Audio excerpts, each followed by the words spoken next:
Harman & Benson. Le journal des stratèges. Allez, on part du côté de la Belgique, mais on va comparer un petit peu les factures électriques en Europe.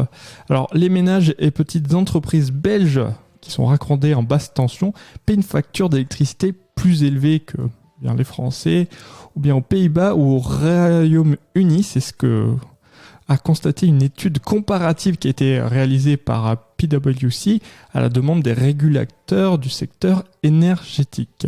C'est ce que nous dit RTL.Belgique. Alors cette étude porte sur les prix de janvier 2022 et établit une comparaison avec les prix de l'année précédente. Il en ressort que la facture d'électricité d'un ménage moyen en Belgique a doublé en 2022 par rapport à 2021.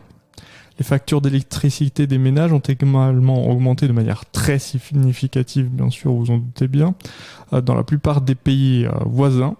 Mais hormis au Royaume-Uni, l'augmentation relative y est moins prononcée qu'en Belgique.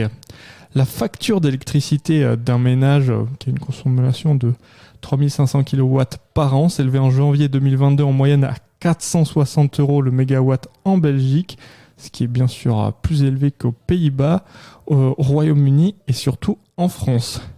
Seule l'Allemagne connaît un niveau de prix semblable. Et pourquoi ? Puisque les centrales allemandes sont principalement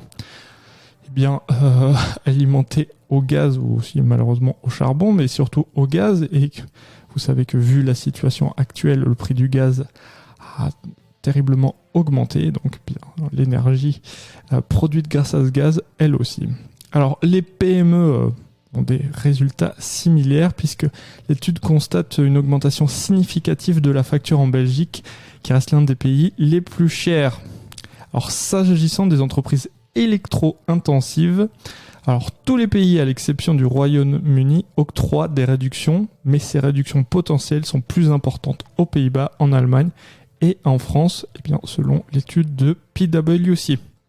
Si vous aimez cette revue de presse, vous pouvez vous abonner gratuitement à notre newsletter qui s'appelle La Lettre des Stratèges, LLDS, qui relate, et cela gratuitement, du lundi au vendredi, l'actualité économique, technologique, énergétique, mais aussi de l'hydrogène, et puis de tout ce qu'on trouvera super intéressant pour votre vie.